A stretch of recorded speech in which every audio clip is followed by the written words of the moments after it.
오늘은 기독교와 공산주의, 공산주의의 정체와 공산주의의 10가지 사악한 원리라고 하는 제목을 가지고 기독교의 가장 큰 대적이라고 할 수 있는 공산주의가 무엇이고 어떤 일을 해왔고 우리 기독교와 어떻게 대립하고 있는지, 또 특별히 자유민주주의 이 체제와 어떻게 대립을 하고 있는지 한번 살펴보려고 합니다.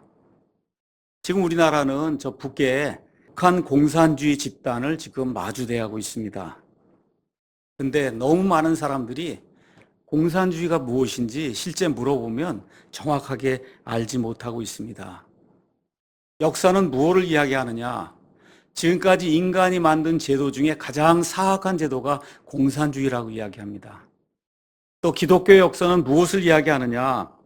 지금까지 여러 체제 중에서 기독교를 가장 극심히 반대하고 기독교인들 가장 많이 죽인 이와 같은 체제가 공산주의라고 이야기합니다.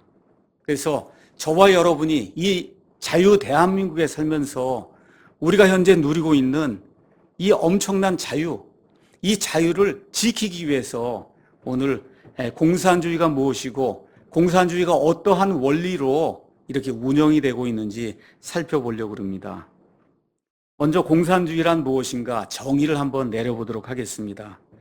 부산 백과사전에 가서 공산주의를 치니까 다음과 같이 이렇게 정의가 내려져 있습니다.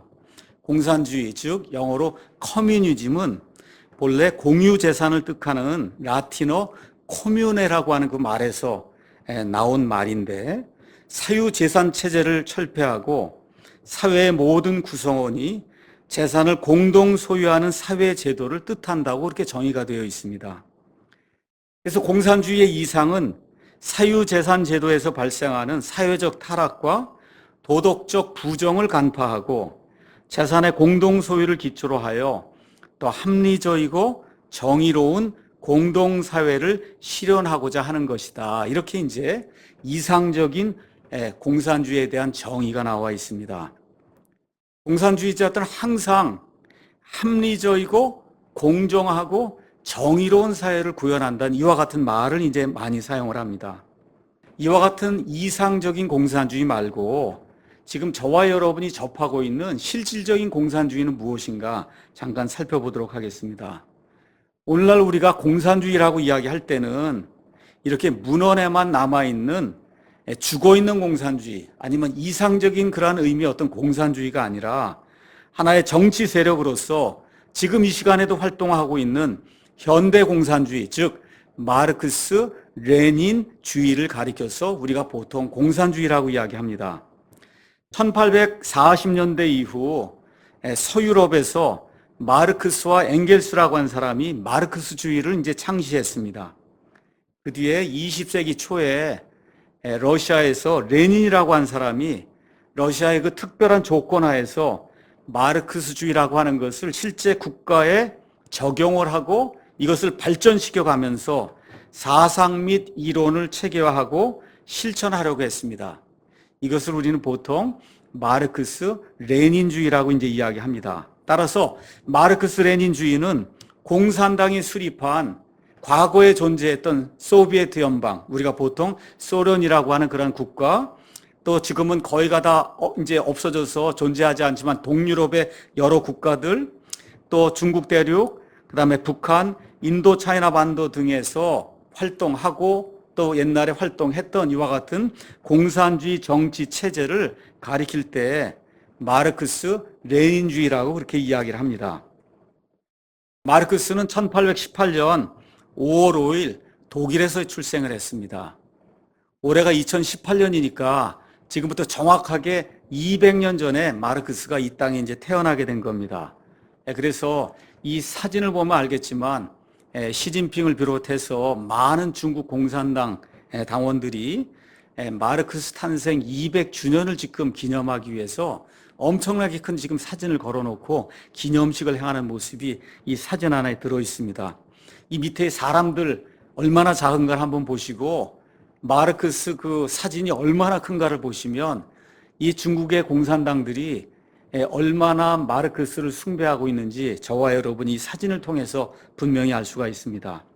자, 마르크스는 1883년 이제 4월에 사망을 했는데 역사의 기록을 가서 보니까 그는 아버지가 유대인으로 돼 있습니다. 더욱이 그 아버지는 프로테스탄트로 개종을 했다는 그와 같은 보고가 나와 있습니다.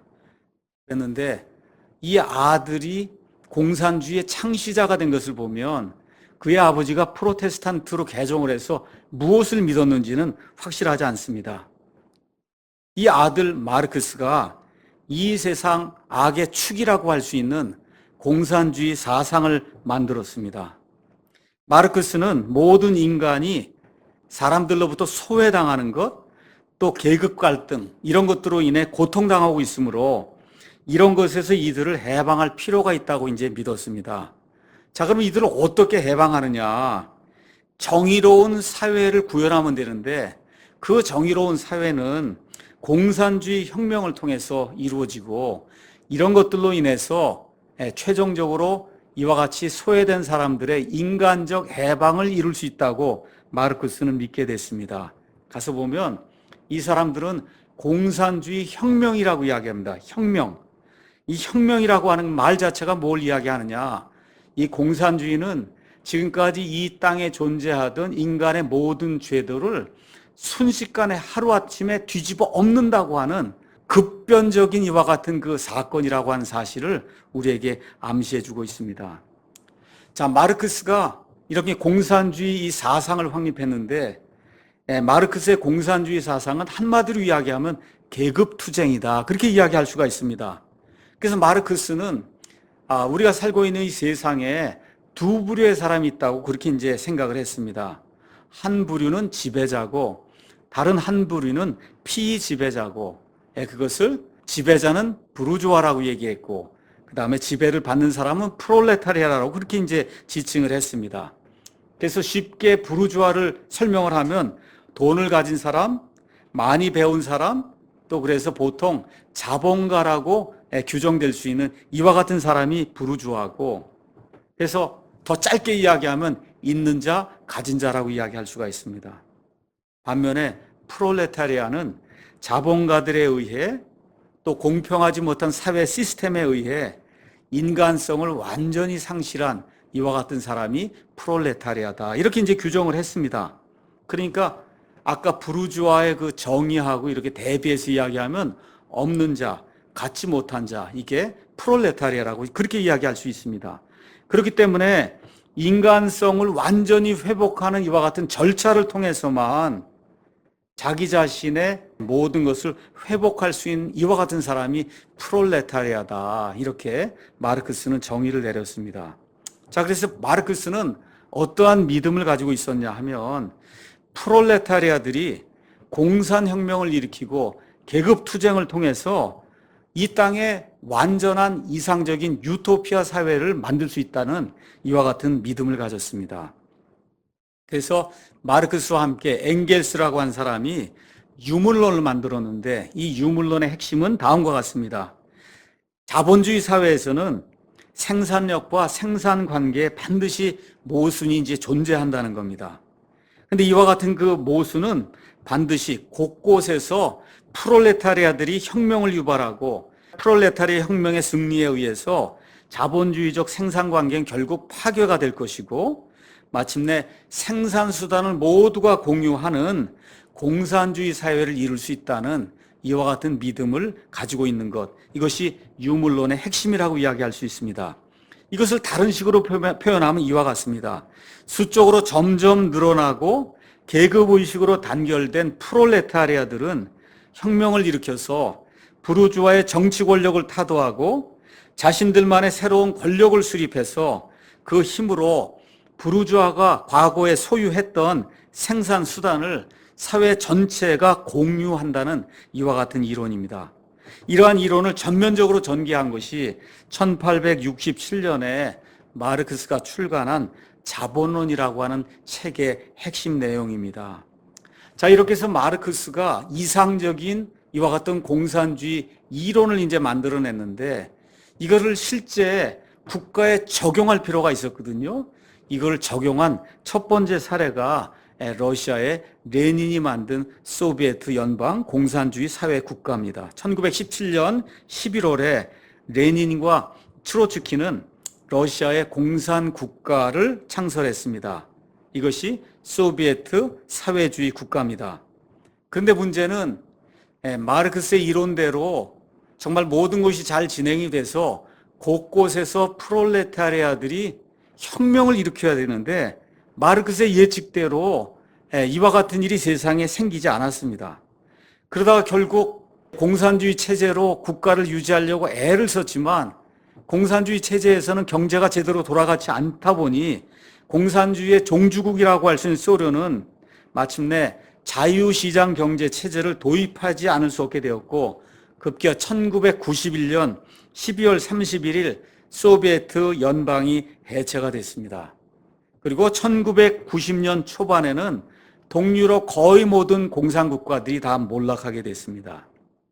중국도 마찬가지로 공산주의 방식을 처음에 적용했지만 공산주의 체계가 마르크스가 이야기한 대로 돌아가지 않자 결국 정치는 공산주의로 하고 경제는 자유시장 경제로 돌리는 이와 같은 편법을 사용해서 지금 사회주의 국가를 운영을 하고 있고 그 이후에 월맹이 침략을 해서 나라를 통일시킨 베트남의 경우에도 마찬가지로 정치는 공산주의로 하고 그다음에 경제는 자유시장경제 체제로 운영할 수밖에 없는 이와 같은 아이러니가 발생하게 됐습니다.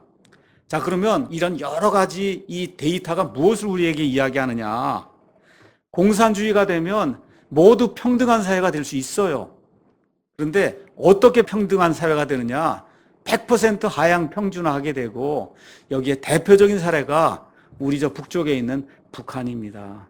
모두가 잘못 사는, 먹지 못하고 그다음에 제대로 살지 못하는 이와 같은 공산주의 체제가 반드시 도래한다는 것이 실제 이 인간 사회에서 역사의 데이터가 우리에게 지금까지 증명해주는 진실입니다. 그럼 결론이 뭐냐? 이른바 과학적 공산주의, 아니면 이론적 공산주의, 아니면 추상적으로 머리에서 생각해 놓은 그와 같은 마르크스의 공산주의는 마르크스가 이야기했던 것 같은 그와 같은 아름다운 미래를 인간에게 가져다 주지 못한다는 겁니다. 자, 근데 문제가 있어요. 어떤 문제가 있냐? 이러한 것이 역사적으로 증명이 되었음에도 불구하고 수많은 대중들은 무료로 무언가를 공동으로 소유를 하고 나누어 준다고 하는 이상주의에서 빠져나오지 못하고 있습니다. 공산주의자들, 사회주의자들의 특성이 있습니다. 그래서 뭐냐 하면 집요하게 선동하고 집요하게 거짓말하고 집요하게 사람들을 속인다는 거예요. 이제 이렇게 하다 보니까 결국 유럽의 대다수 사회주의 국가들 또 남미의 사회주의 국가들 대다수가 지금 나락의 나락을 거듭하고 있습니다.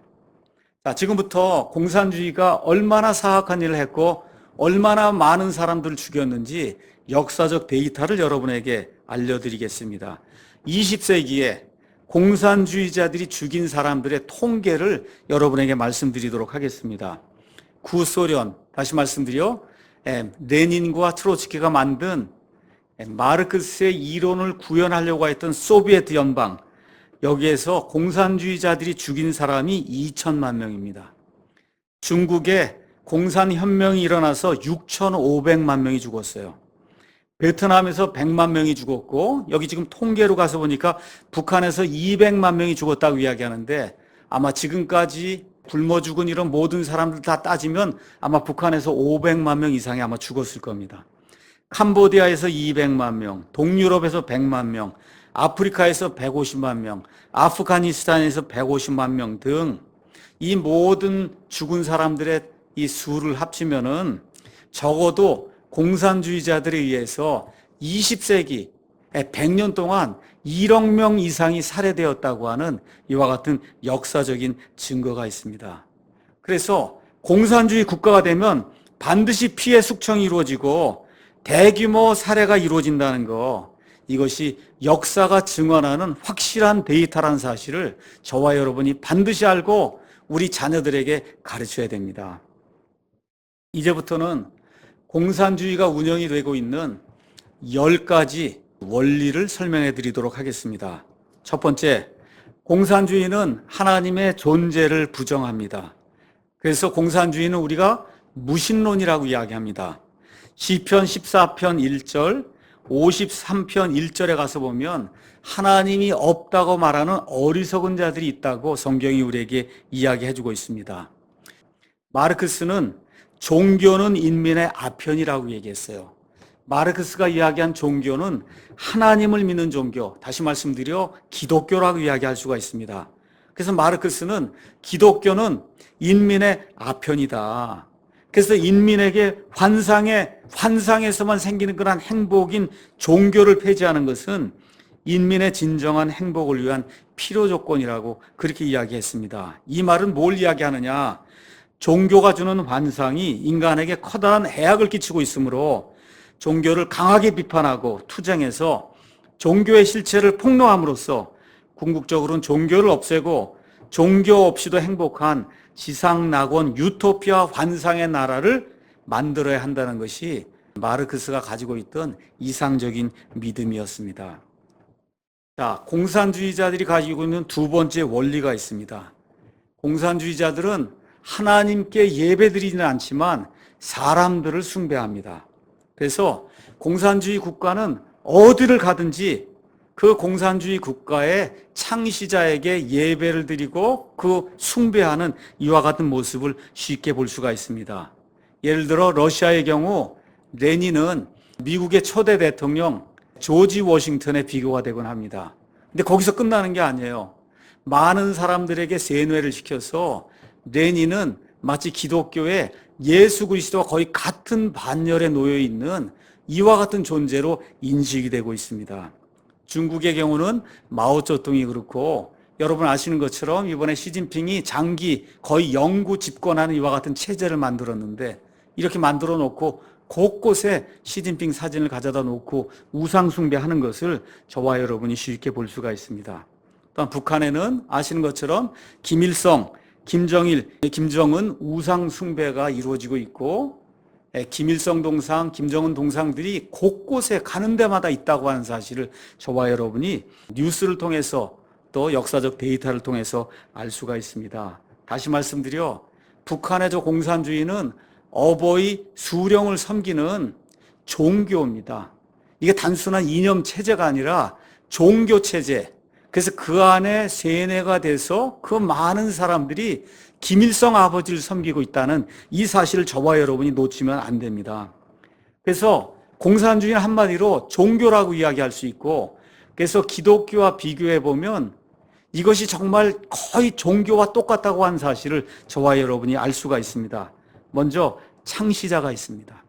마르크스, 엥겔스, 레닌과 같은 창시자가 있어요. 우리 기독교의 창시자는 예수님이잖아요. 그렇죠? 예수님이란 창시자, 신약 교회 창시자가 있듯이 각 나라마다 창시자가 있습니다. 두 번째, 우리 기독교에서는 성경이 우리의 경전이 돼서 우리의 모든 교리를 성경이 지배를 합니다. 마찬가지로 공산주의자들에게도 이 공산주의 이론가들이 만들어 놓은 이와 같은 규범의 책들이 있습니다. 또한 우리 예수님을 믿는 사람들은 그리스도인이라 그래요. 그래서 우리가 예수님을 따라가는 사람들이다, 그렇게 이야기할 수가 있습니다. 마찬가지로 공산주의 안에도 추종자들이 있어요. 그 추종자들을 공산당이라고 이야기합니다. 공산당.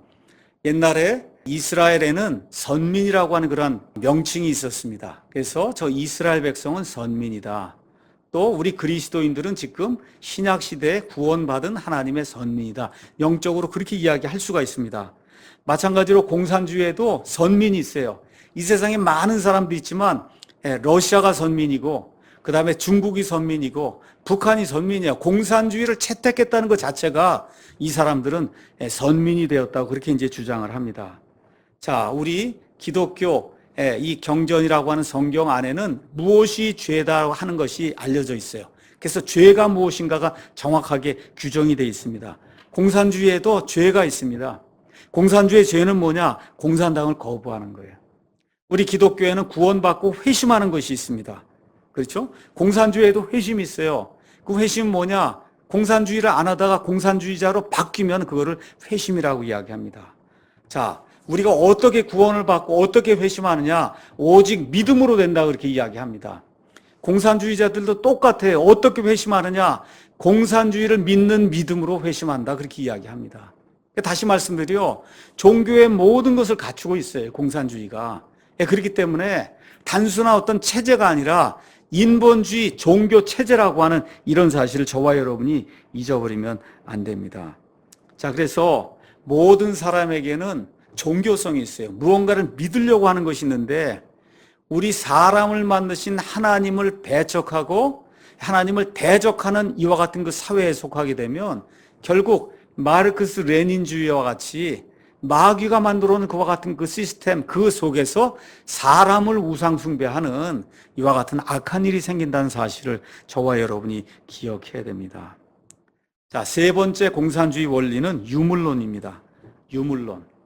우리는 유실론을 이야기하고 여기는 유물론을 이야기하는데, 특별히 물질이 없어진다고 이야기하지 않아요. 물질이 소멸된다고 이야기하지 않고, 이 공산주의의 유물론은 가서 보면 물질이 영원하다고 하는 그와 같은 유물론입니다. 자, 공산주의는 창조자 하나님의 존재를 배격합니다. 하나님, 신이라고 하는 것은 있지 않다고 믿어요. 근데 우리 주변을 보면 물질이 존재하잖아요. 이제 이렇게 되니까 창조자가 없는데도 물질이 존재하니 물질은 처음부터 영원 무궁토록 존재하는 이와 같은 것이다 라고 이 사람들이 이제 주장을 합니다. 이것이 공산주의 유물론의 핵심이에요. 다시 말씀드려, 물질은 영원 무궁토록 존재한다. 그러면 인간은 뭐냐? 인간 하나의 물질에 지나지 않는다는 거예요. 어떤 물질이냐? 전자, 화학, 기계에 지나지 않는다는 겁니다. 피, 뼈, 그 다음에 살, 이런 뇌로 구성된 이와 같은 물질적인 존재고, 이렇게 눈에 보이는 이와 같은 이 물질을 빼고는 사람 안에 어떤 혼이 있다거나 영이 있다거나 이런 것은 있을 수 없다고 이 사람들이 이제 주장을 합니다. 다시 한번 말씀드릴게요. 눈에 보이는 것들만 존재한다는 거예요.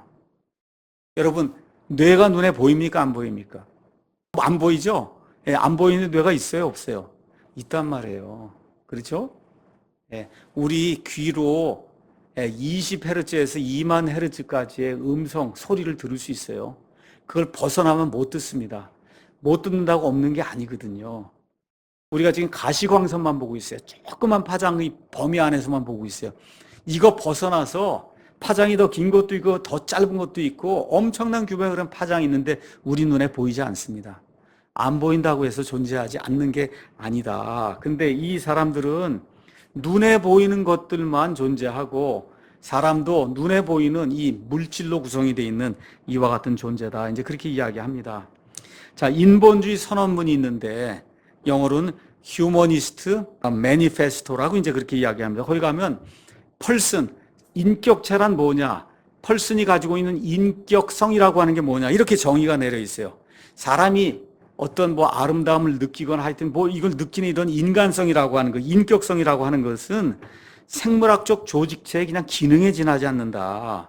다시 말씀드려, 바이러스든 박테리아든 뭐 어떤 세균이든 파리든 이런 것들이 다 어떤 기능을 가지고 있는데 사람이 느끼는 것도 똑같은 그런 기능에 지나지 않는다. 그렇기 때문에 사람은 이렇게 눈에 보이는 몸뚱이에 불과한다는 거예요. 그렇기 때문에 이게 물질이에요. 물질이면서 없어져 버리기 때문에 죽으면 끝이라고 가르칩니다. 사람은 돌덩어리에서 이제 진화가 된 거예요. 진화가. 그렇기 때문에 사람이나 참새나 개나 소나 아니면 개미나 뭐 파리나 다 동일하다는 겁니다. 그렇기 때문에 이 파리 같은데 무슨 인생의 목적이 있겠어요? 개미 같은 거에 무슨 인생의 목적이 있겠어요? 마찬가지로 인간에게도 인생의 목적이 없다고 주장하는 것이 이 유물론의 핵심입니다. 다시 말씀드려, 내 인생, 사람의 인생은 시궁창에서 이렇게 막 올라오는 이와 같은 비누 거품, 없어지면 끝나고 마는 이와 같은 것이라고 공산주의자들이 주장을 합니다.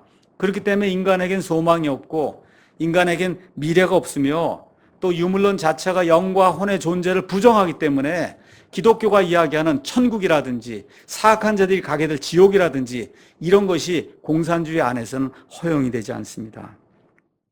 네 번째 원리는 공산주의는 진화론의 산물입니다. 그래서 진화론을 따릅니다. 마르크스, 엥겔스, 레닌, 스탈린 같은 이와 같은 공산주의자들은 우리가 보통 진화론의 아버지라고 부르는 다윈의 영향을 받았습니다. 1850년경에 이 세상을 뒤집어 놓을 여러 가지 악한 그런 사상들이 나왔습니다. 그 사상 중에 하나가 공산주의고 그와 같은 사상 중에 하나가 진화론인데 이 공산주의에 가장 큰 영향을 미친 것이 진화론입니다.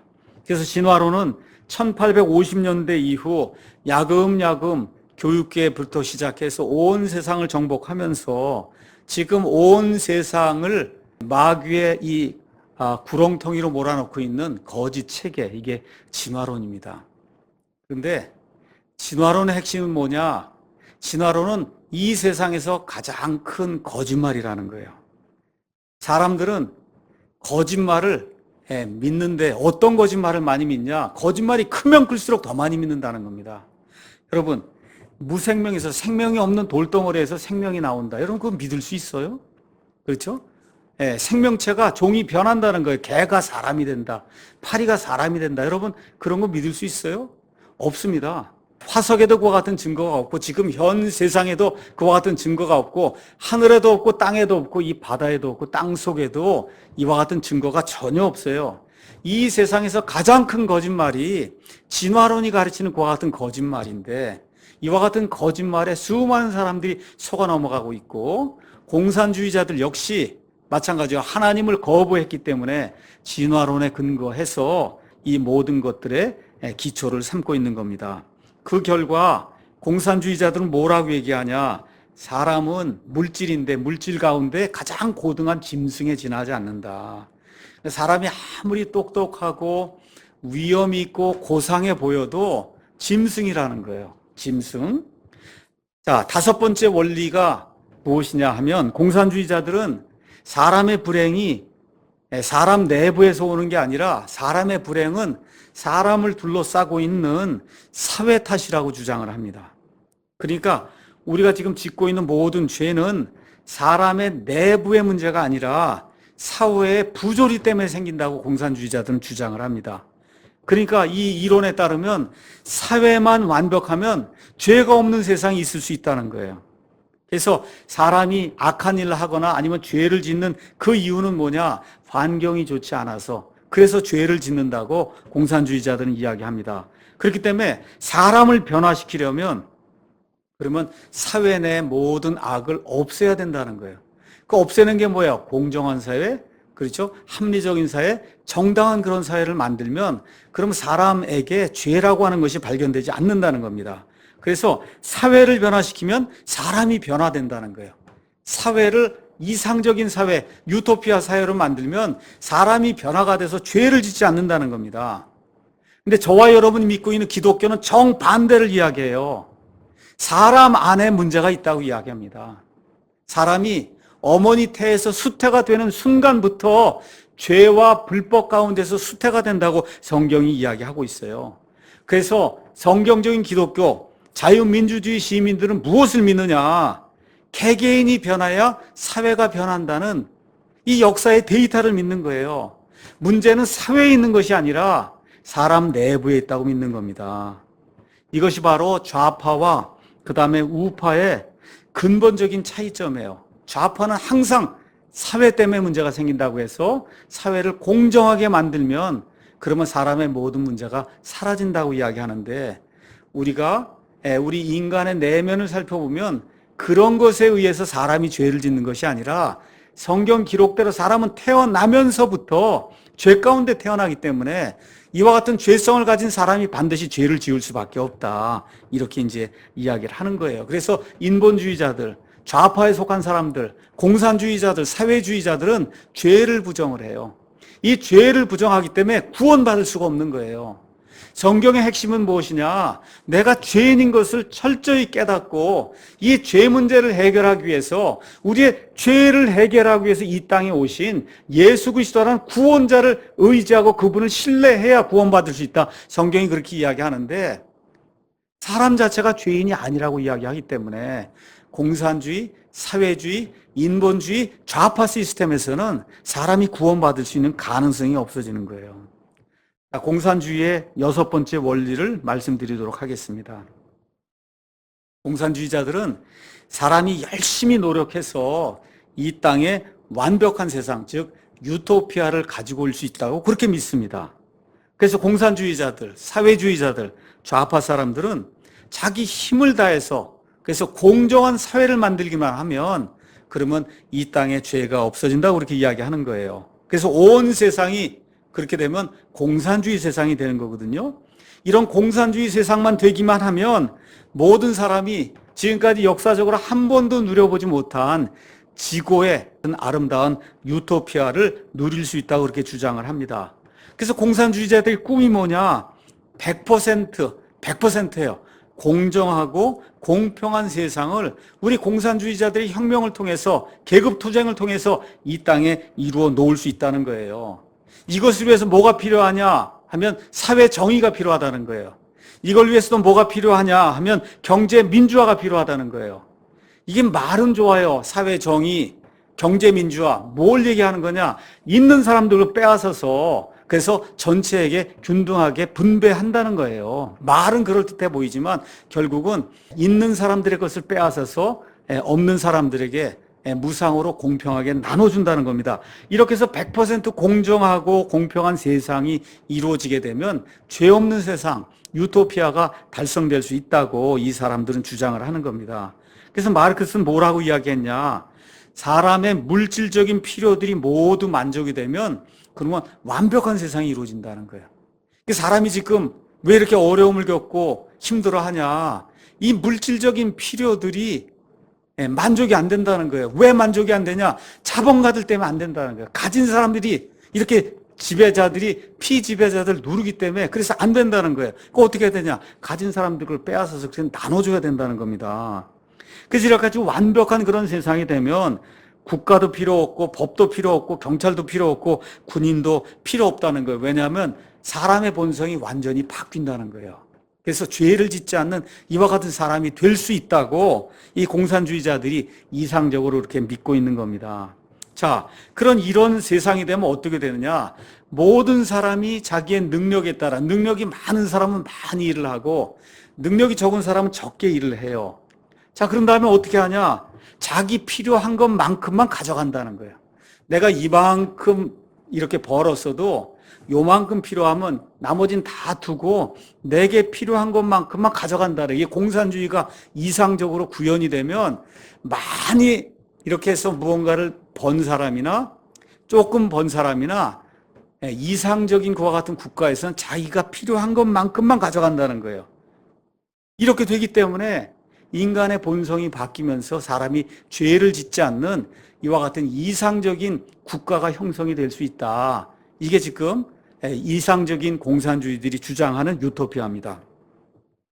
현재 미국을 비롯해서 전 유럽뿐만 아니라 여러분 알고 있는 것처럼 남미라든지 전 세계에 사회주의 바람이 불고 있어요. 사회주의는 어떻게 사람들에게 파급이 되냐? 교육계를 통해서 파급이 됩니다. 그래서 미국 내 웬만한 그런 대학들 거의 다수의 교수들이 다 좌파 사상을 가졌어요. 리버럴해요. 소셜리스트, 이 사회주의와 같은 그 계급 투쟁의 이와 같은 역사를 가르칩니다. 이렇게 해서 초등학교부터 시작해서 아이들을 세뇌를 시켜요. 자, 제가 한 예를 여러분에게 이제 알려드리도록 하겠습니다. 이와 같이 아이들이 사회주의의 세뇌가 돼서 이제 대학에 들어오다 보니까 대학에 이렇게 컨서버티브하게 보수적인 이런 성향을 가지고 있는 교수하고 늘 이렇게 갈등을 일으키게 됩니다. 자, 그래서 이 사회주의 사상을 가진 아이들이 자꾸 들어와서 그 사회주의를 가지고 이야기를 하니까 교수가 하루는 학생들에게 내가 이제 학점을 줘야 될 텐데 이제 에세이를 써가지고 와라. 에세이를 가지고 내가 학점을 주겠다. 그렇게 이야기했습니다. 제목은 뭐냐 하면 각자의 능력에 따라 거두어드리고 각자의 필요에 따라 나누어주는 제도. 그러니까 많이 능력 있는 사람은 많이 기여를 하고 적게 능력 있는 사람은 적게 기여를 하고 가져갈 때는 자기 필요만큼 가지고 가는 이와 같은 제도. 그렇죠? 모든 능력에 따라 일하는 뒤 결과를 모아서 필요에 따라 공평하게 나눈 이와 같은 제도, 이 제도에 대해서 에세이를 써가지고 와라. 이것이 기말고사다. 이걸 가지고 학점을 주겠다고 이야기했어요. 그래서 학생들이 집에 가서 또 도서관에 가서 자료들을 참고하고 그래서 이제 보고서를 작성하기 시작했어요. 자, 그런데 어느 한 여학생이 아주 이와 같은 그 에세이 토픽을 받고는 아주 열정적으로 도서관에 가서 많은 참고서적을 이렇게 참조하고 그리고 모든 것들 요약 정리해서 깨끗하게 타이핑을 치고 또 제본까지 이제 깨끗하게 해갖고 이제 교수에게 제출했어요. 그러면서 이 정도 열심히 해서 이거를 제출해서 이 사회주의라고 하는 것이 옳다고 하는 것을 보였으면 아마 교수님이 A 플러스를 줄 거다. 이렇게 생각을 하고 그리고 학점이 나오는 날 딱 가서 보니 학점이 C 플러스가 나온 거예요. A 플러스 받을 줄 알았는데. 그래서 여학생이 화가 나서 그래서 이제 교수에게 찾아갔습니다. 아니 내가 분명히 열심히 일하고 참고문헌 찾고 이렇게 해서 이 사회주의 공산주의라고 하는 것이 이렇게 이상적이고 좋은 거다. 이런 것을 이렇게 열심히 해서 또 제본까지 타이핑 깨끗이 쳐서 이렇게 해서 냈는데 왜 제가 C 플러스를 받아야 되는지 이유를 알려주시면 좋겠습니다. 그렇게 얘기했어요. 막 화가 나서 씩씩거리고 이제 들어가니까 교수가 웃으면서 앉아 있으라고 이제 그렇게 이야기를 하고는 이야기를 하기 시작했어요. 너 우리 반에 한 50명 있는데 저 창문 옆에 앉아 있는 저 남학생 너 알고 있지 않냐? 그 남학생은 축구 선수다. 그 축구 선수야. 근데 축구를 하고 이렇게 하다 보니까 보고서를 제대로 쓰지 못해서 걔는 성적이 F가 나왔어. F. 그런데 이게 사회주의, 이거 시스템에 따라서 많이 기여를 하든 적게 기여를 하든 자기의 필요한 대로 나눠 갖는 게 이게 좋다고 이야기했기 때문에 너 성적에서 25점을 빼서 그래서 너는 C 플러스를 주고 저기 F 받을 저 아이에게 25점을 더해줘서 쟤도 C 플러스를 줬다.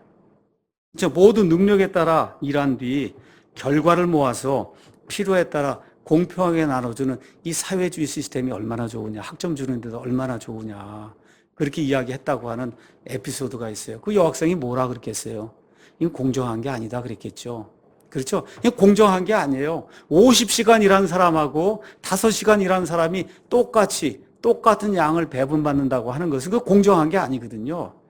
다시 말씀드려 공산주의나 사회주의는 보고서를 쓸 때 아니면 사람의 머릿속에서는 아주 그럴듯하게 이상적으로 멋있게 보이지만 이 세상에서는 그렇게 실현되는 일이 하나도 없다는 거예요. 어느 사람이 이렇게 사람들을 고용하고 10시간 일한 사람이나 1시간 일한 사람이나 똑같이 봉급을 주겠어요. 그러면 10시간 일한 사람이나 1시간 일한 사람이 똑같이 봉급을 받으면 10시간 일한 사람이 너무 감사합니다. 내 걸 나눠서 저 사람에게 주고 그래서 너무 감사하다 얘기하고 이렇게 하면서 공정하다고 이야기할 사람이 이 세상에 어디가 있냐. 다시 말씀드려 마르크스나 레닌 같이 이렇게 머릿속으로 이상향을 구상하려고 하는 이런 사람들에게는 이와 같은 것이 가능해요. 멋있어 보여요. 그래서 많은 사람들이 무상복지, 무상의료 해서 무상으로 무언가를 나눠준다고 하면 거기에 혹하고 빠지는 거예요. 여러분과 제가 한번 생각을 해봐야 됩니다. 나눠주려고 그러면 뭐가 있어야 돼요? 이익이 있어야 나눠줄 거 아니에요. 이익이 있어야. 그렇죠? 근데 사회주의 시스템이 되면 어떻게 되는지 아세요? 100명 가운데 일을 열심히 하는 50명은 더 이상 일을 하지 않습니다. 왜 일을 안 하냐? 일을 해봐야 내 것을 빼앗아서 일하지 않는 사람에게 나눠주기 때문에 일을 안 하는 거예요. 나머지 50명은 또 일을 안 해요. 왜 일을 안 하냐? 저 사람들이 많이 벌어갖고 그걸 가지고 나한테 나눠줄 테니까 내가 일할 필요가 없다. 이렇게 되니까 일 많이 하던 사람도 일을 안 하고 일을 안 하는 사람도 일을 안 하기 때문에 사회가 망할 수밖에 없는 거예요. 이득이 생기지 않는데 뭘 나눠줄 수가 있어요. 근데 이렇게 너무나 단순한 이와 같은 그 원리를 사람들에게 자꾸 세뇌를 시켜서 무상으로 무언가를 나눠주고 무상으로 뭔가 배급을 해주고 이렇게 하게 되고 이렇게 되면은 그러면 이상적인 사회가 올 수 있다고 한 번, 두 번, 세 번, 100번 이렇게 세뇌를 시키면 이상하게도 사람들이 거기에 빠져서 말 그대로 혼미한 상태로 들어가서 그래서 사회주의를 선호하게 되는 거예요. 이렇게 선호하게 되니까 어떤 일이 생겨요? 그리스라든지 스페인이라든지 지금 남미의 거의 모든 나라들처럼 사회주의 하다 결국 폭삭 망하는 이와 같은 결과가 우리 눈앞에서 지금 일어나고 있는 겁니다. 정부가 개인의 삶에 관여해서 강제 조치를 취하면 취할수록 개인은 자유를 잃고 소득을 잃고 직장을 잃어요. 이것이 전 세계 공산주의, 사회주의 국가에서 보편적으로 지금까지 일어난 일입니다. 다시 한번 말씀드리겠습니다. 정부가 개인과 기업의 삶에 강제적으로 개입을 해서 그래서 무언가 강제적인 조치를 취하면 어떻게 돼요? 개인이 자유를 잃습니다. 소득을 잃어요. 결국 어떻게 돼요? 직장을 잃습니다. 이것이 전 세계 모든 경제적인 데이터가 우리에게 증명해주는 과학적인 것과 같은 사실이에요. 그래서 우리 기독교에서는 뭐라고 이야기하냐? 인간은 죄성을 가지고 죄 가운데 태어나기 때문에 인간의 힘으로 이 땅에 유토피아를 구현한다는 것은 그 자체가 불가능하다고 이야기합니다. 그래서 성경은 평화의 통치자로 오시는 예수 그리스도께서 이 땅에 오셔서 그래서 인간의 죄 문제를 해결해 주실 때야 비로소 그 천년왕국이라고 하는 이와 같은 화평한 시대에 사람들 가운데 화평이 이루어지고 공정한 사회가 이루어질사고 성경이 이제 우리에게 이야기하고 있습니다. 공산주의자들의 7번째 원리를 이야기하도록 하겠습니다. 공산주의자들은 목적이 좋으면 무슨 수단을 써도 아무 문제가 없다고 가르칩니다. 자, 저와 여러분이 알고 있는 것처럼 이 세상에는 절대적으로 옳은 게 있고 옳지 않은 게 있어요. 그래서 우리 그리스도인에게는 하나님의 말씀에 위배된 어떤 일을 하면 그럼 우리가 보통 죄를 지었다고 이야기해요. 그래서 하나님의 성품에 위배되는 거, 이걸 우리가 죄라고 이야기합니다. 이 죄라고 하는 건 한마디로 의로우신 하나님과 정반대가 되는 것을 성경은 죄라고 이야기해요. 따라서 거짓말하는 거, 간음하는 거, 도둑질하는 거, 사람을 죽이는 거 이런 건 악한 것이고 죄라고 이야기해요. 왜 그러냐? 하나님의 성품에 위배가 되고 하나님의 말씀에 위배가 되기 때문이에요. 그런데 공산주의자들에게는 절대적인 도덕 기준이 없습니다. 왜 그러냐? 하나님이라고 하는 절대적인 존재를 부인하기 때문에 하나님이 만들어주신 절대적인 이와 같은 도덕 체계가 공산주의자에게 없어요. 다시 말씀드려 기준이 없어요. 그래서 공산주의에 반대를 하면 그럼 나쁜 거고 공산주의에 찬성을 하고 공산주의의 가치를 높이려고 하는 거면 그러면 좋은 거예요. 그러니까 거짓말을 해도 간음을 해도 도둑질을 해도 살인을 해도 공산주의를 발전시키는 쪽으로 하면은 그럼 그 사람들은 그게 선한 거가 되는 거예요. 레닌이 유명한 말을 했습니다. 우리가 뭐 약속하잖아요. 이렇게 뭐 여러 가지 국가 간의 약속이 있고 사회와 사회 간의 이런 약속이 있고 개인과 개인 간의 약속이 있는 이런 약속들은 우리가 사과 파이를 만들려고 하면 그러면 이제 빵 이렇게 해갖고 밀가루 이렇게 해서 껍질을 만들어서 그 위에다 이제 사과 파이를 놓거든요. 그렇죠? 그래서 약속들은 이 사과 파이를 만들 때 이게 빵 껍데기처럼 어떻게 부서지기 마련이라는 거예요. 이게 레닌이 이야기한 거야. 절대 공산주의자들은 약속을 지키지 않습니다. 어딜 보면 알 수 있어요. 북한 공산주의자를 보면 알 수 있습니다. 지금까지 수십 번 핵무기 없애겠다고 하고 이거 외에도 평화하겠다고 하고 수십 차례 수백 차례 약속을 하지만 한 번도 지키지 않습니다. 한 번도 지키지 않아요. 그래서 공산주의자들과의 약속은 100% 깨진다고 하는 것이 역사가 증언하는 과학적 데이터입니다. 그래서 목적이 좋으면 무슨 수단을 써도 아무 문제가 없다. 이게 공산주의자들이 이야기하는 거예요. 그 목적이 뭐냐? 전 세계를 공산화해서 이렇게 해서 아이디어란 이와 같은 유토피아를 만드는 게 공산주의자들의 목적이에요. 그런데 이 공산화를 이루기 위해서 20세기 그 100년 동안에 이미 1억 명 이상이 죽임을 당했습니다. 그 목적이 뭐예요? 인민을 잘 살게 하기 위해서 지금 공산주의를 하는데 인민을 잘 살게 한 게 아니라 어떻게 1억 명을 죽였단 말이에요. 이런 아이러니가 발생하는 거예요. 인민의 선을 위해서 살인을 하는 거예요. 얼마나 1억 명이나 살인하는. 그리고 어떻게 아무 문제가 없다 그래요. 공산주의 사회가 되면 이 모든 게 없어지게 된다. 그래서 이들이 내거는 슬로건이 뭐냐 하면 로마서 3장 8절에 있는 말씀에 이들이 내거는 슬로건 선을 이루기 위해 우리가 악을 행하자. 선을 이루기 위해 우리가 악을 행하자. 그런데 로마서 3장 8절 끝에 가서 보니까 하나님 뭐라고 말씀하시냐? 그들이 정죄받는 것이 옳으니라. 이게 성경이 이야기하는 거예요. 공산주의자들은 선을 이루기 위해서 무슨 짓을 해도 상관이 없다. 하나님은 그렇게 하는 것은 정당하지 않기 때문에 하나님의 정죄를 받는다고 성경이 이야기하는 겁니다. 그래서 우리 기독교인들 또 자유민주주의 시민들은 뭐라고 이야기하냐? 아무리 목적이 좋아도 악한 수단으로 그것을 이루는 것은 우리가 반대한다. 목적과 수단 이 두 가지가 다 좋아야 그래야 정말 좋은 거지. 목적이 아무리 좋아도 수단이 나쁘면 우리가 거기에 동의할 수 없다는 겁니다.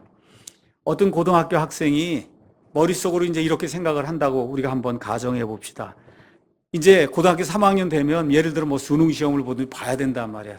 이번에 어떻게 하든지 부정행위를 해서 그래서 시험 점수를 높여갖고 내가 좋은 대학에 가야 되겠다. 대학 4년 마친 다음에 전문대학원에, 의학전문대학원에 가서 그래서 이제 의사가 된 다음에 이 세상에 이렇게 어려움 당하는 그런 많은 사람들을 내가 도와줘야 되겠다. 그럼 어떻게 생각하세요? 부정행위를 해서 나중에 의사가 돼서 많은 가난한 사람들 도와준다. 도와준다고 하는 그것만 보면 목적이 정당한 것 같은데 어때요? 수단이? 그거 잘못됐잖아요. 그렇죠? 그래서 우리 자유민주주의 시민들, 우리 기독교인들은 이와 같은 이 아이디어에 반대하는 거예요. 그거 있을 수 없는 거다. 목적과 수단 두 가지가 다 좋아야 하나님도 기쁘게 하고 사람도 기쁘게 한다는 겁니다. 공산주의자들의 8번째 원리는 뭐냐? 이 세상을 공산주의 혁명을 통해서 정복하는 것이 바로 우리의 꿈이라고 이야기하는 거예요. 온 세상을 공산화하는 거. 그럼 이걸 하는데 반대하는 사람도 있을 거 아니에요. 이거 반대하는 사람들 다 박멸해도 아무 문제가 없다고 하는 것이 공산주의자들이 기본적으로 가지고 있는 사상이에요. 그래서 공산주의에 반대하면 파리처럼 죽여도 아무 문제가 없다 이렇게 생각하는 거예요. 근데 공산주의를 누가 이 세상에 가장 많이 반대하냐? 유대인들하고 그리스도인들이 가장 많이 반대합니다. 그렇기 때문에 공산주의의 가장 큰 원수는 유대인하고 그 다음에 그리스도인들이에요. 왜 그러냐? 공산주의자들이 가장 미워하는 창조자 하나님을 유대인들과 그 다음에 그리스도인들이 믿기 때문에 공산주의자들이 가장 미워하고 가장 핍박을 많이 하는 이와 같은 존재가 바로 우리 그리스도인이라는 사실을 우리 그리스도인들이 명심을 해야 되는 겁니다. 9번째 원리는 뭐냐? 개인을 노예로 만들고 개인의 모든 자유를 빼앗아도 아무 문제가 없다고 공산주의자들은 생각합니다. 아시는 것처럼 하나님께서는 우리 인간에게 자유의지를 허락해 주셨어요. 모든 것을 취사 선택할 수 있는 이와 같은 자유를 주셨어요. 심지어 하나님을 거부하고 지옥을 선택하는 그와 같은 자유까지도 하나님께서 허락을 해 주셨어요. 그런데 공산주의 사회가 되면 천편일률적으로 어느 국가를 막론하고 개인의 자유가 다 박탈이 됩니다. 어떤 자유가 있냐? 종교의 자유. 지금 저와 여러분이 누리고 있는 이와 같은 예수님을 믿어도 되고 그 다음에 불교의 부처를 누구를 믿어도 되는 이와 같은 종교의 자유. 언론의 자유. 그렇죠? 언론. 있는 것을 그대로 이렇게 알리는 이런 언론 보도의 자유. 그 다음에 집회 결사의 자유. 우리가 뭘 위해서 모일 수 있단 말이에요. 이와 같은 자유가 공산주의 국가에서는 불가능합니다. 내가 무엇을 아이디어를 가지고 있으면 이걸 책을 만들어서 낼 수 있는 출판의 자유. 또 뭐가 있어요? 저와 여러분이 우리의 집을 소유할 수 있고 자동차를 소유할 수 있는 이와 같은 사유 재산권의 자유. 또 저와 여러분이 법정에 가거나 하면 공정한 심판을 받을 수 있는 이와 같은 자유. 또 마지막으로 국가의 지도자를 자기가 원하는 대로 자유롭게 선출할 수 있는 이와 같은 선거, 투표의 자유. 이런 모든 자유가 공산주의 국가에서는 단 하나도 허용이 되지 않습니다. 공산주의 국가에서는 모든 공장, 모든 산업체가 국가의 소유예요. 성경을 읽거나 하나님께 예배드릴 수 없습니다. 언론이 통제를 받습니다. 그렇기 때문에 공산주의 국가에서는 탈출하려고 하는 사람 많아도 그렇죠? 공산주의 국가에 가서 살겠다는 사람은 없어요. 이상하게 우리나라에도 탈북자는 그렇게 많아도 또 종북하는 사람 그렇게 많아도 북한에 가서 살라 그러면 다 싫다 그래요. 다 싫다고? 왜 그래요? 자유가 없기 때문에 누구나 다 알고 있는 겁니다. 이렇기 때문에 저와 여러분이 이 시간에 자유민주주의 국가 대한민국에서 살고 있다는 것에 대해 정말로 하나님께 감사를 드려야 되고 이러한 자유민주주의 국가의 기초를 놓아준 초대 이승만 대통령 그리고 산업화를 통해서 이렇게 잘 살 수 있게 전 세계 10대 경제 강국 안으로 들어갈 수 있게 만들어준 박정희 대통령에게 저와 여러분 정말 감사를 해야 됩니다. 또한 이와 더불어 지난 한 70년 이상 모든 자유를 빼앗기고 지금 살고 있는 2,500만 북한 동포들의 해방을 위해서도 하나님 아버지께 간절히 기도해야 돼요. 저 공산주의자들의 저 압제에서 벗어날 수 있도록 하나님의 강권적인 것과 같은 은혜와 하나님의 섭리를 통해서 저 북한의 공산주의가 곧 무너질 수 있도록 저와 여러분이 하나님 앞에 기도해야 됩니다. 마지막으로 10번째 원리는 뭐냐 하면, 공산주의는 다른 모든 것 물론 반대하는 게 많은데 공산주의와 가장 대척점에 있는 게 뭐냐? 그게 바로 기독교입니다.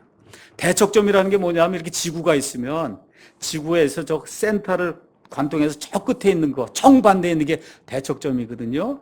다시 말씀드려, 공산주의자들이 가장 미워하는 사람들이 그리스도인이에요. 공산주의자들이 가장 미워하는 책이 성경책이에요. 공산주의자들이 가장 미워하는 신이 우리를 창조하신 여호와 하나님입니다. 그렇기 때문에 그리스도인들이 공산주의를 배격해야 되는 거예요. 공산주의가 이 땅에 발을 붙이지 못하도록 저와 여러분이 소리를 내야 되는 겁니다. 왜 그러냐? 공산주의자들이 여기를 정복하게 되면 1차적으로 죽을 사람이 바로 그리스도인들이에요. 이렇기 때문에 기독교의 대척점에 있는 것이 바로 공산주의라는 거, 완전히 반대입니다.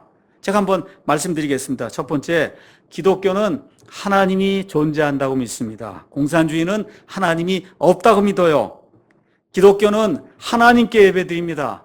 공산주의자는 사람에게 예배를 드리고 사람을 우상숭배해요. 우리 기독교는 하나님만이 영원하시다고 이야기합니다. 공산주의자들은 물질이 영원하다고 이야기해요. 공산주의자들은 사람이 진화의 산물, 다시 말해 돌덩어리가 50억 년, 100억 년이 지나면 그러면 사람이 된다고 그렇게 이야기합니다. 근데 기독교는 창조자 하나님이 계시고 예수 그리스도께서 바로 그 창조라고 말씀하시며, 하나님의 특별 6일 창조에 의해서 이 땅에 존재하는, 우주에 존재하는 모든 것들이 만들어졌고, 특별히 하나님께서 하나님의 형상으로 사람을 만드셨다고 그렇게 우리는 믿고 있습니다. 기독교는 사람의 죄 문제가 사람의 내부에 있다고 이야기하는데, 공산주의자들은 사람의 죄 문제, 사람의 어려움은 사람의 밖에, 다시 말씀드려 사회에 있다고 그렇게 주장을 합니다. 공산주의자들은 사람이 열심히 노력하면 이 땅이 유토피아를 가져올 수 있다고 주장하지만, 성경은 오직 유일하신 구원자 예수 그리스도께서만 이 땅에 평화의 천년왕국을 가져올 수 있다고 그렇게 이야기합니다. 공산주의자들은 목적을 달성하기 위해서 무슨 수단을 써도 아무 문제가 없다 그렇게 주장하지만, 우리 기독교 또 자유민주주의 시민들은 그렇게 이야기하지 않습니다. 목적과 수단 그 두 가지가 하나님이 원하시는 선한 형태로 유지가 돼야 우리가 그것을 옳다고 이야기합니다. 자, 기독교의 목표는 뭐냐? 모든 사람이 사람을 창조한 창조자, 사람을 죄에서 구원하시는 구원자 예수 그리스도, 그 구원자 예수님을 알고 구원받아서 영원토록 셋째 하늘이라고 하는 영원한 공간에 가서 사는 거, 이게 기독교인들이 생각하는 이와 같은 궁극적인 목표예요. 근데 공산주의자들은 사람의 힘을 가지고 공산혁명을 통해, 계급투쟁을 통해 이 땅에 영원 무궁토록 존재할 수 있는 아이디어란 유토피아를 만들 수 있다고 그렇게 이제 주장을 합니다. 기독교는 모든 개인에게 영혼의 자유를 줘요. 언론의 자유, 보도의 자유, 집회 결사의 자유, 종교의 자유, 우리 사람이 할 수 있는 그와 같은 자유를 기독교는 허락을 하는데, 반면에 공산주의자들은 속박 가운데 사람을 밀어넣습니다. 언론의 자유, 집회 결사의 자유, 종교의 자유, 예배의 자유, 보도의 자유, 이런 거 공산주의 국가에서는 불가능합니다. 결론의 말씀을 드리도록 하겠습니다. 공산주의는 하나님과 그분의 아들 예수 그리스도, 그리고 하나님의 유일하게 보존된 말씀인 성경을 가장 크게 부인합니다. 그래서 지금까지 인간이 만든 시스템 중에 가장 사악한 시스템이 뭐냐? 이슬람교와 함께 공산주의라고 하는 것이 가장 사악하다. 그래서 공산주의는 마귀의 통치자로 이 땅에 이제 군림하게 될 적그리스도의 종교라고 그렇게 이야기할 수가 있습니다. 성경의 예언을 가서 보면 앞으로 우리 그리스도인들이 휴거받은 뒤에 이 땅에 7년 동안 적그리스도가 다스리는 무서운 환란기가 온다고 그렇게 이야기합니다. 그 환란기 때 통치하는 통치자가 누구냐? 적그리스도예요. 바로 이때 이 적그리스도는 공산주의, 사회주의와 같은 전체주의 시스템, 모든 것을 억압하고 자유를 속박하는 이와 같은 그 시스템을 통해서 온 인류를 억압하고 구속할 것입니다. 그래서 계시록에 가서 보시면 경제 활동의 모든 것들을 적그리스도가 처음부터 끝까지 통제하는 이와 같은 시스템이 온다고 성경이 이야기하고 있습니다. 그래서 우리는 모든 것을 국유화해서 무상으로 나눠준다고 하는 사회주의, 공산주의 시스템을 배격해야 됩니다. 왜 그러냐? 저와 여러분이 지금 누리고 있는 자유민주주의, 자유시장경제 체제는 1517년 마르틴 루터에 의해 만들어진 종교개혁에 의해서 기독교의 가치를 구현한 거예요. 그렇기 때문에 이 기독교의 가치에 정반대가 되는 공산주의, 그 다음에 사회주의를 우리 그리스도인이라고 하면 반드시 배격을 해야 되는 겁니다. 인간의 자유, 사유재산권, 열심히 일한 만큼 잘 사는 거, 자유시장 경제체제 확립하는 거, 이런 것들을 위해서 우리 기독교인들이 정말 노력을 해야 되고, 지키기 위해서 노력을 해야 되고, 하나님께서 이런 가치들을 지켜주실 것을 위해서 저와 여러분이 간절히 기도해야 됩니다. 다시 한번 끝으로 우리 하나님께 간절히 기도해서 우리 성도들의 이와 같은 기도를 통해서 하나님의 강권적인 역사를 통해서 저 북쪽 땅에 저 공산주의 체제하에서 신음하고 있는 2,500만 우리 동포들에게 하나님의 광명의 기쁜 소식이 조만간 들려오기를 예수님의 이름으로 축원합니다.